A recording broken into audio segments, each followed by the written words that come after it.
नमस्कार दोस्तों, आज हम लोग जयशंकर की प्रसिद्ध कहानी पुरस्कार को पढ़ेंगे।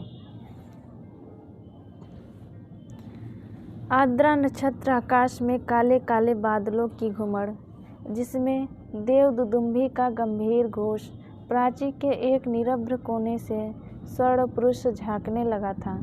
देखने लगा महाराज की सवारी शैलमाला के अंचल से समतल उर्वरा भूमि से सोंधी वास उठ रही थी।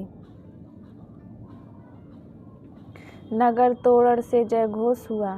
भीड़ में गजराज का चामधारी सुंड उन्नत दिखाई पड़ा। वह हर्ष और उत्साह का समुद्र हिलोरे भरता हुआ आगे बढ़ने लगा। प्रभात की हेम किरणों से अनुरंजित नन्ही नन्ही बूंदों का एक झोंका स्वर्ण मल्लिका के समान बरस पड़ा। मंगल सूचना से जनता ने हर्ष ध्वनि की। रथों, हाथियों और अश्वारोहियों की पंक्ति जम गई। दर्शकों की भीड़ भी कम न थी। गजराज बैठ गया। सीढ़ियों से महाराज उतरे। सौभाग्यवती और कुमार सुंदरियां के दो दल आम्र पल्लवों से सुशोभित मंगल कलश और फूल कुमकुम तथा झीलों से भरे थाल लिए मधुर गान करते हुए आगे बढ़े। महाराज के मुख पर मधुर मुस्कान थी। पुरोहित वर्ग ने स्वसत्यन किया। स्वर्ण रंजित हल की मूठ पकड़कर महाराज ने जुते हुए सुंदर पुष्ट बैलों को चलने का संकेत किया। बाजे बजने लगे। किशोरी कुमारियों ने खीलों और फूलों की वर्षा की। कौशल का यह उत्सव प्रसिद्ध था। एक दिन के लिए महाराज को कृषक बनना पड़ता था। उस दिन इंद्र पूजन की धूमधाम होती, गोष्ठी होती। एक नगर निवासी पहाड़ी भूमि में आनंद मनाते। प्रतिवर्ष कृषि का यह महोत्सव उत्साह से संपन्न होता। दूसरे राज्यों से भी युवक राजकुमार इस उत्सव में बड़े चाव से आकर योग देते। मगध का एक राजकुमार अरुण अपने रथ पर बैठा बड़े कौतूहल से यह दृश्य देख रहा था। बीजों का एक थाल लिए कुमारी मधुलिका महाराज के साथ थी। बीज बोते हुए महाराज जब हाथ बढ़ाते तब मधुलिका उनके सामने थाल कर देती। यह खेत मधुलिका का था, जो इस साल महाराज की खेती के लिए चुना गया था। इसलिए बीज देने का सम्मान मधुलिका को ही मिला। वह कुमारी थी, सुंदरी थी। कौशेय वसन उसके शरीर पर इधर उधर लहराता हुआ स्वयं शोभित हो रहा था। वह कभी उसे संभालती और कभी अपने रूखे अलकों को। कृषक बालिका के शुभ्र भाल पर श्रम कणों की भी कमी न थी। वे सब बरौनिया में गुथे जा रहे थे। सम्मान और लज्जा उसके अधरों पर मंद मुस्कुराहट के साथ सिहर उठते, किंतु महाराज को बीज देने में उसने शिथिलता न दिखाई। सब लोग महाराज का हल चलाना देख रहे थे। विस्मय से, कौतूहल से अरुण देख रहा था कृषक कुमारी मधुलिका को। आहा, कितना भोला सौंदर्य, कितनी सरल चितवन। उत्सव का प्रधान कृत्य समाप्त हो गया। महाराज ने मधुलिका के खेत का पुरस्कार दिया। थाल में कुछ स्वर्ण मुद्राएं। यह राजकीय अनुग्रह था। मधुलिका ने थाली सिर से लगा ली, किंतु साथ ही उसमें रखी स्वर्ण मुद्राओं को महाराज पर न्यौछावर करके बिखेर दिया। मधुलिका की उस समय की उज्ज्वलित मूर्ति लोग आश्चर्य से देखने लगे। महाराज की भ्रिकुटी भी चढ़ी जा रही थी कि मधुलिका ने सविनय कहा, देव, यह मेरे पितामहों की भूमि है। इसे बेचना अपराध है, इसलिए मूल्य स्वीकार करना मेरी सामर्थ्य के बाहर है। महाराज के बोलने के पहले ही वृद्ध मंत्री ने तीखे स्वर में कहा, अबोध, क्या बक रही है? राजकीय अनुग्रह का तिरस्कार तेरी भूमि से चौगुना मूल्य है। फिर कौशल का यह सुनिश्चित राष्ट्रीय नियम है। तू आज की से राजकीय रक्षण पाने की अधिकारिणी हुई। इस धन से अपने को सुख बना। राजकीय रक्षण की अधिकारी तो सारी प्रजा है मंत्रीवर। महाराज को भूमि समर्पण करने में तो मेरा कोई विरोध न था और न है, किंतु मूल्य स्वीकार करना असंभव है। मधुलिका उत्तेजित हो उठी थी। महाराज के संकेत करने पर मंत्री ने कहा, देव, वाराणसी युद्ध के अन्यतम वीर सिंह मित्र की यह एकमात्र कन्या है। महाराज चौंक उठे। सिंह मित्र की कन्या, जिसने मगध के सामने कौशल की लाज रख ली थी, उसी वीर की कन्या मधुलिका है? हाँ देव। मंत्री, हाँ देव, मंत्री ने सविनय कहा। इस उत्सव के परंपरागत नियम क्या है मंत्रीवर? महाराज ने पूछा। मंत्री, देव, यह नियम तो बहुत साधारण है। किसी भी अच्छी भूमि को इस उत्सव के लिए चुनकर नियमानुसार पुरस्कार स्वरूप उसका मूल्य दे दिया जाता है, वह भी अत्यंत अनुग्रहपूर्वक, अर्थात भू संपत्ति का चौगुना मूल्य उसे मिलता है। उस खेती को वही व्यक्ति वर्ष भर देखता है, वह राजा का खेत कहा जाता है। महाराज को विचार संघर्ष से विश्राम की अत्यंत आवश्यकता थी। महाराज चुप रहे। जयघोष के साथ सभा विसर्जित हुई। सब अपने अपने शिविरों में चले गए, किंतु मधुलिका को उत्सव में फिर किसी ने न देखा। वह अपने खेत की सीमा पर विशाल मधुक वृक्ष के चिकने हरे पत्तों की छाया में अनमनी चुपचाप बैठी रही। रात्रि का उत्सव अब विश्राम ले रहा था। राजकुमार अरुण उसमें सम्मिलित नहीं हुआ। वह अपने विश्राम भवन में जागरण कर रहा था। आंखों में नींद न थी। प्राचीन में जैसे गुलाली खिल रही थी, वही रंग उसकी आंखों में था। सामने देखा तो मुंडेर पर कपोती पर एक पैर पर खड़ी पंख फैलाए अंगड़ाई ले रही थी। अरुण उठ खड़ा हुआ। द्वार पर सुसज्जित अश्व था। वह देखते देखते नगर तोरण पर जा पहुंचा। रक्षकगण ऊँघ रहे थे। अश्व के पैरों के शब्द से चौंक उठे। युवक कुमार तीर सा निकल गया। सिंधु देश का तुरंग प्रभात के पवन से पुलकित हो रहा था। घूमता घूमता अरुण उसी मधुक वृक्ष के नीचे पहुंचा, जहां मधुलिका अपने हाथ पर सिर धरे हुए खिन्न निद्रा का सुख ले रही थी। अरुण ने देखा, एक छिन्न माधवी लता वृक्ष की शाखा से च्युत होकर पड़ी है। सुमन मुलकित थे, भ्रमर निष्पन्न थे। अरुण ने अपने अश्व को मौन रहने का संकेत किया उस सुषमा को देखने के लिए, परंतु कोकिल बोल उठा। जैसे उसने अरुण से प्रश्न किया, छी, कुमारी के सोए हुए सौंदर्य पर दृष्टिपात करने वाले धृष्ट, तुम कौन? मधुलिका की आंखें खुल पड़ी। उसने देखा, एक अपरिचित युवक। वह संकोच से बोल उठी, भद्रे, तुम्ही न कल के उत्सव की संचालिका हो?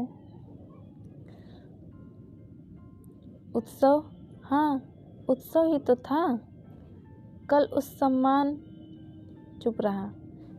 क्यों, आपको कल का स्वप्न सता रहा है भद्र? क्या आप मुझे इस अवस्था में संतुष्ट न रहने देंगे? मधुलिका ने कहा। युवक, मेरा हृदय तुम्हारी उस छवि का भक्त बन गया है देवी। मधुलिका, मेरे उस अभिनय का, मेरी विडंबना का। आह, मनुष्य कितना निर्दय है। अपरिचित, क्षमा करो, जाओ अपनी मार्ग। युवक, सरलता की देवी, मैं मगध का राजकुमार तुम्हारे अनुग्रह का प्रार्थी हूँ। मेरे हृदय की भावना अवगुंठा में रहना नहीं चाहती, उसे अपनी। फिर चुप रहा। युवक,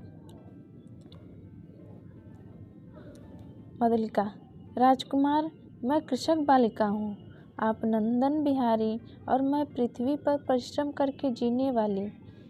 आज मेरे स्नेह की भूमि पर से मेरा अधिकार छीन लिया गया है। मैं दुख से विकल हूँ, मेरा उपहास न करो। युवक, मैं कौशल नरेश से तुम्हारी भूमि तुम्हें दिलवा दूंगा।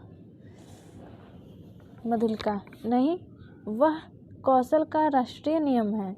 मैं उसे बदलना नहीं चाहती, चाहे उससे मुझे कितना ही दुख हो।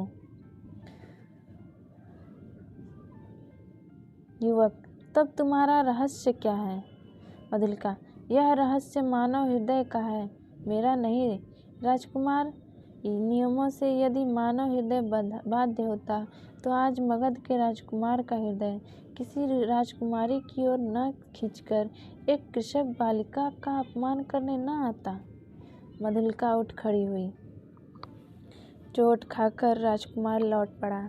किशोर कीड़ों से उसका रत्न किरीट चमक उठा, अश्ववेग से चला जा रहा था और मधुलिका निष्ठुर प्रहार करके क्या स्वयं आहत न हुई? उसके हृदय से में टिस होने लगी। वह सहज नेत्रों से उड़ती हुई धूल देखने लगी। मधुलिका ने राजा का प्रतिदान अनुग्रह नहीं लिया। वह दूसरे खेतों में काम करती और चौथे पहर रूखी सूखी पाकर पड़ी रहती। मधुक वृक्ष के नीचे छोटी सी पर्णकुटी थी। सूखे डंडलों की उसकी दीवार बनी थी। मधुलिका का वही आश्रम था। कठोर परिश्रम से जो रूखा अन्न मिलता वही उसकी सांसों को बढ़ाने के लिए पर्याप्त था। दुबली होने पर भी उसके अंग पर तपस्या की कांति थी। आसपास के कृषक उसका आदर करते थे। वह एक आदर्श बालिका थी।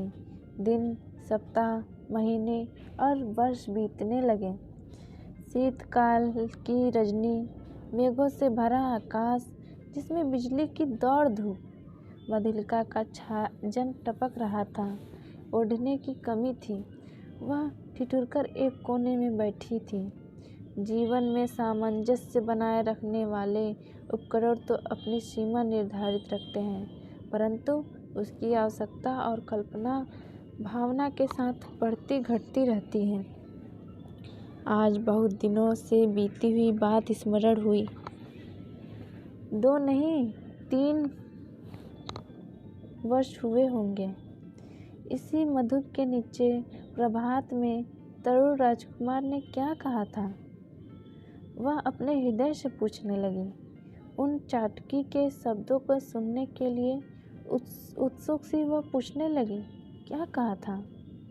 दुख दग्ध हृदय उस स्वप्न सी बातों को स्मरण रख सकता है, और स्मरण ही होता तो भी कष्टों की इस काली निशा में वह कहने का साहस करता। हाय रे विडंबना! आज मधुलिका उस बीते हुए क्षण को लौटाने के लिए विकल थी। असहाय दारिद्र्य की कठोर ठोकरों ने उसे व्यथित और अधीर कर दिया है। मगध की प्रसाद माला के वैभव का काल्पनिक चित्र उन सूखे डंठलों के रंध्रों से नीचे नभ में बिजली के आलोक में नाचता हुआ दिखाई देने लगा। खिलवाड़ी शिशु जैसे श्रावण की संध्या में जुगनू को पकड़ने के लिए हाथ लपकाता है, वैसे ही मधुलिका अभी वह निकल गया। मन ही मन कह रही थी। वर्षा ने भीषण रूप धारण किया। गड़गड़ाहट बढ़ने लगी। ओले पड़ने की संभावना थी। मधुलिका अपनी जर्जर झोपड़ी के लिए कांप उठी। सहसा बाहर कुछ शब्द हुआ। कौन है यहाँ? पथिक को आश्रय चाहिए। मधुलिका ने डंठलों का कपाट खोल दिया। बिजली चमक उठी।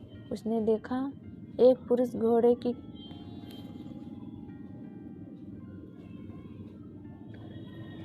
ओले पड़ने की संभावना थी।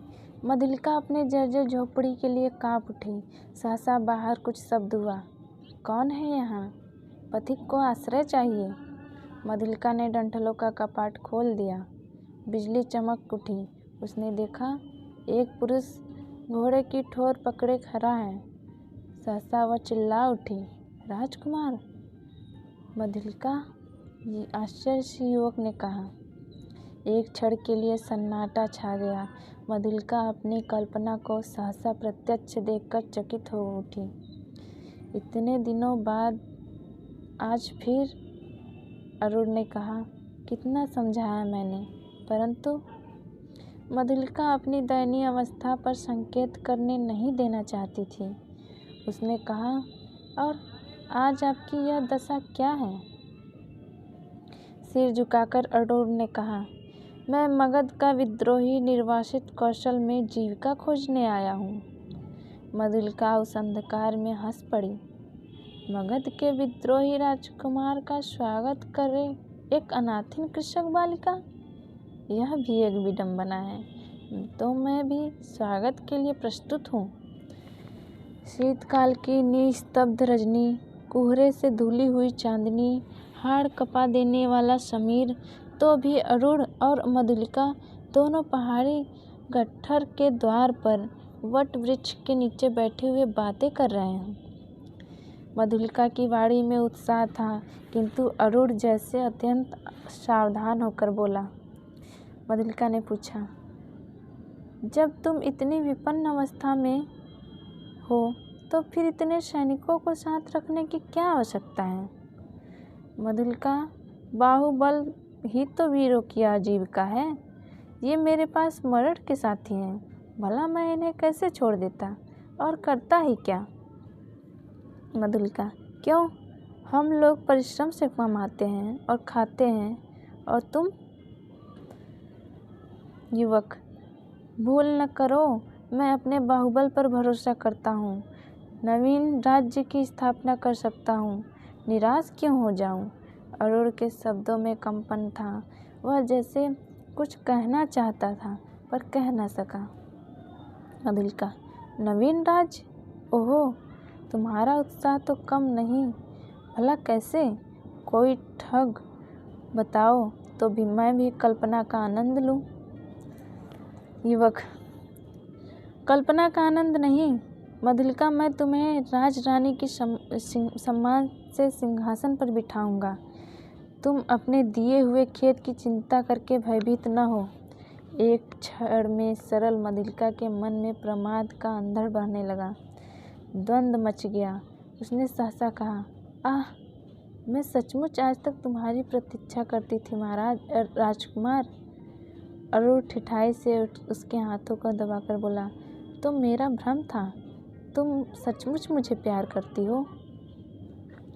युवती का वक्ष स्थल फूल उठा। वह हाँ भी नहीं कह सकी और ना भी नहीं। अरूण ने उसकी अवस्था का अनुभव कर लिया। कुशल मनुष्य के समान उसने अवसर को हाथ से न जाने दिया। तुरंत बोल उठा, तुम्हारी इच्छा हो तो प्राणों से प्रण लगाकर मैं तुम्हें इसी कौशल सिंहासन पर बिठा दूं मधुलिका। अरूण के खंग का आतंक देखोगी? मधुलिका एक बार कांप उठी। वह कहना चाहती थी नहीं, किंतु उसके मुख से निकला क्या? अरूण, सत्य मधुलिका, कौशल नरेश तभी से तुम्हारे लिए चिंतित हैं। यह मैं जानता हूँ। तुम्हारी साधारण सी प्रार्थना वह स्वीकार न करेंगे, और मुझे यह भी विदित है कि कौशल के सेनापति अधिकांश सैनिकों के साथ पहाड़ी दस्युओं का दमन करने के लिए बहुत दूर चले गए हैं। मधुलिका की आंखों के आगे बिजलियां हंसने लगी। दारुण भावना से उसका मस्तक विकृत हो उठा। अरूण ने कहा, तुम बोलती नहीं हो? मधुलिका, जो कहोगे वही करूँगी, मंत्र मुग्ध सी मधुलिका ने कहा। स्वर्ण मंच पर कौशल नरेश अधलेटी अर्धनिद्रित अवस्था में आंखें मुकुलित किए हैं। एक चामरधारी युवती पीछे खड़ी अपनी कलाई बड़ी कुशलता से घुमा रही है। चामर के शुभ्र आंदोलन उस प्रकोष्ठ में धीरे धीरे संचालित हो रहे हैं। तांबूल वाहिनी प्रतिमा के समान दूर खड़ी है।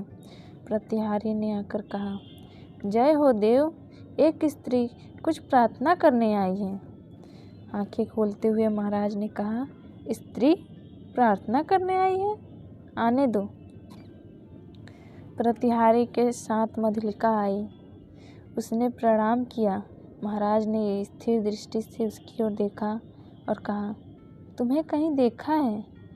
3 वर्ष हुए देव, मेरी भूमि खेती के लिए ले ली गई थी। महाराज, ओह, तो तुमने इतने दिन कष्ट में बिताए, आज उसका मूल्य मांगने आई हो, क्यों? अच्छा अच्छा, तुम्हें मिलेगा तुम्हारा मूल्य। प्रतिहारी मधुलिका, नहीं महाराज, मुझे मूल्य नहीं चाहिए। मूर्ख, फिर क्या चाहिए? मधुलिका, उतनी ही भूमि, दुर्ग के दक्षिणी नाले के समीप की जंगली भूमि, वहीं मैं अपनी खेती करूंगी। मुझे एक सहायक मिल गया है, वह मनुष्यों से मेरी सहायता करेगा। भूमि को समतल भी तो बनाना होगा। महाराज ने कहा, कृषक बालिके, वह बड़ी उबड़ खाबड़ भूमि है। 30 पर वह दुर्ग के समीप एक सैनिक महत्व रखती है। तो फिर निराश लौट जाऊं? मधुलिका ने कहा, सिंह मित्र की कन्या, मैं क्या करूं? तुम्हारी यह प्रार्थना। चुप रहे। मधुलिका, देव जैसी आज्ञा हो। राजा, जाओ, तुम श्रमजीवियों को उसमें लगाओ, मैं अमात्य को आज्ञा पत्र देने को आदेश देता हूँ। मधुलिका, जय हो देव कहकर प्रणाम करती हुई मधुलिका राज मंदिर के बाहर आई। दुर्ग के दक्षिण भयावने नाले के तट पर घना जंगल है। आज वहाँ मनुष्य के पद संचार से शून्यता भंग हो रही थी। अरूण के छिपे हुए मनुष्य स्वतंत्रता से इधर उधर घूमते थे। झाड़ियों को काटकर पथ बन रहा था। नगर दूर था, फिर उधर यूं ही नहीं कोई आता था। फिर अब तो महाराज की आज्ञा से वहाँ मधुलिका का अच्छा सा खेत बन रहा था। तब इधर की किसको चिंता होती? एक घने कुंज में अरूण और मधुलिका एक दूसरे को हर्षित नेत्रों से देख रहे थे। संध्या हो चली थी। उस निविड़ वन में उन नवागत मनुष्यों को देखकर पंछीगण अपने नीड़ को लौटते हुए अधिक कोलाहल कर रहे थे। प्रसन्नता से अरूण की आंखें चमक उठी। सूर्य की अंतिम किरणें झुरमुट में घुसकर मधुलिका के कपोलों से खेलने लगी। अरूण ने कहा, 4 पहर और विश्वास करो, प्रभात में ही इस जीर्ण कलेवर कौशल राष्ट्र की राजधानी श्रावस्ती में तुम्हारा अभिषेक होगा और मगध से निर्वासित मैं एक स्वतंत्र राष्ट्र का अधिपति बनूंगा। मधुलिके, भयानक अरूण, तुम्हारा साहस देखकर मैं चकित हूँ। केवल 100 सैनिकों से तुम? अरूण, रात के तीसरी पहर मेरी विजय यात्रा होगी, तो तुमको इस विजय पर विश्वास है? मधुलिका, अवश्य। तुम अपनी झोपड़ी में यह रात बिताओ, प्रभात से तो राज मंदिर ही तुम्हारा लीला निकेतन बनेगा। मधुलिका प्रसन्न थी, किंतु अरूण के लिए उसकी कल्याण कामना सशंक थी। वह कभी कभी उद्विग्न सी होकर बालकों के समान प्रश्न कर बैठती। अरूण उसका समाधान कर देता। सहसा कोई संकेत पाकर उसने कहा, अच्छा, अंधकार अधिक हो गया है, अभी तुम्हें दूर जाना है और मुझे भी प्रण से इस अभियान के प्रारंभिक कार्यों को अर्धरात्रि तक पूरा कर लेना चाहिए, तब रात्रि भर के लिए विदा। मधुलिका उठ खड़ी हुई। कटीली झाड़ियों से उलझती हुई क्रम से बढ़ने वाला अंधकार में वह अपनी झोपड़ी की ओर चली। पथ अंधकारमय था और मधुलिका का हृदय भी निविड़तम से घिरा था। उसका मन सहसा विचलित हो उठा। मधुरता नष्ट हो गई। जितनी सुख कल्पना थी वह जैसे अंधकार में विलीन होने लगी। वह भयभीत थी। पहला भय उसे अरूण के लिए उत्पन्न हुआ। यदि वह सफल न हुआ हो? फिर सोचने लगी, वह क्या सफल हो? श्रावस्ती दुर्ग एक विदेशी के अधिकार में क्यों चला जाए? मगध कौशल का चिर शत्रु, ओह, उसकी विजय। कौशल नरेश ने क्या कहा था? सिंह मित्र की कन्या। सिंह मित्र कौशल का रक्षक वीर, उसी की कन्या आज क्या करने जा रही है? नहीं नहीं मधुलिका, उसके पिता उस अंधकार में पुकार रहे थे। वह पगली की तरह चिल्ला उठी, रास्ता भूल गई। रात एक पहर बीत चली पर मधुलिका अपनी झोपड़ी तक न पहुंची। वह अधेड़ बुन में विक्षिप्त सी चली आ रही थी। उसकी आंखों के सामने कभी सिंह मित्र और कभी अरुण की मूर्ति अंधकार में चित्रित हो जाती। उसे सामने आलोक दिखाई पड़ा। वह बीच पथ में खड़ी हो गई। प्रायः 100 उल्काधारी अश्वारोही चले आ रहे थे और आगे आगे एक वीर अंधेड़ सैनिक था। उसके हाथ में एक अश्व की बलगा और दाहिने हाथ में नग्न खड्ग। अत्यंत धीरता से वह टुकड़ी अपने पथ पर चल रही थी, परंतु मधुलिका बीच पथ से हिली नहीं। प्रमुख सैनिक पास आ गया, पर मधुलिका अब भी नहीं हटी। सैनिक ने अश्व रोककर कहा, कौन? कोई उत्तर नहीं मिला। तब एक दूसरे अश्वारोही ने कड़क कर कहा, तू कौन है स्त्री? कौशल के सेनापति को शीघ्र उत्तर दो। रमणी जैसे विकारग्रस्त स्वर में चिल्ला उठी, बांध लो, मुझे बांध लो, मेरी हत्या करो, मैंने अपराध ही ऐसा किया है। सेनापति हंस पड़े, बोले, पगली है। पगली नहीं, यदि वही होती तो इतनी विचार वेदना क्यों होती? सेनापति, मुझे बांध लो, राजा के पास ले चलो। क्या है, स्पष्ट कह। श्रावस्ती का एक दुर्ग एक प्रहर में दस्युओं के हस्तगत हो जाएगा। दक्षिणी नाली के पार उनका आक्रमण होगा। सेनापति चौंक उठे। उन्होंने आश्चर्य से पूछा, तू क्या कह रही है?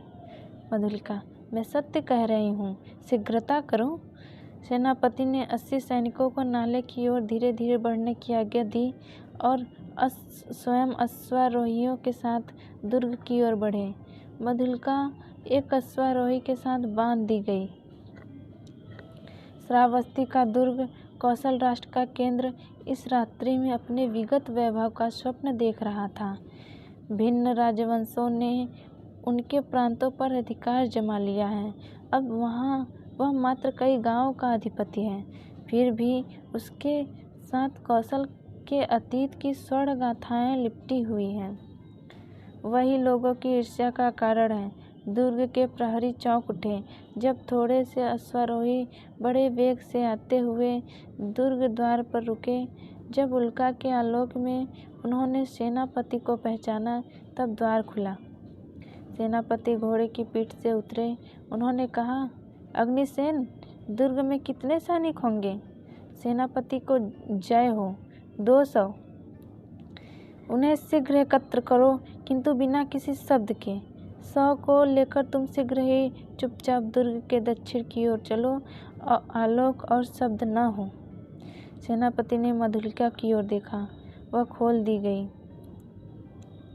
उसे अपने पीछे आने का संकेत कर सेनापति राज मंदिर की ओर बढ़े। प्रतिहारी ने सेनापति को देखते ही महाराज को सावधान किया। वह अपने सुख निद्रा के लिए प्रस्तुत हो रहे थे, किंतु सेनापति और राजा ने मधुलिका को देखते ही चंचल हो उठे।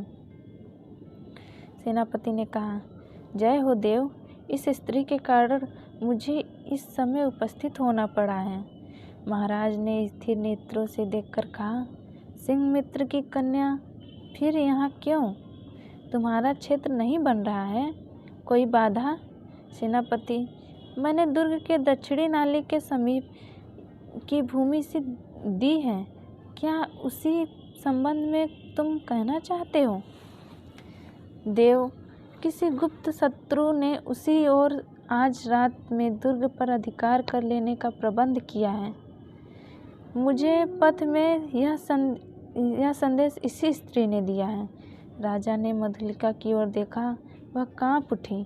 घृणा और लज्जा से वह गड़ी जा रही थी। राजा ने पूछा, मधुलिका, यह सत्य है? मधुलिका, हाँ देव। राजा ने सेनापति से कहा, सैनिकों को एकत्र करके तुम चलो, मैं अभी आता हूँ। सेनापति के चले जाने पर राजा ने कहा, सिंह मित्र की कन्या, तुमने एक बार फिर कौशल पर उपकार किया, यह सूचना देकर तुमने पुरस्कार का काम किया है। अच्छा, यहीं ठहरो, पहले उन आततापियों का प्रबंध कर लूं।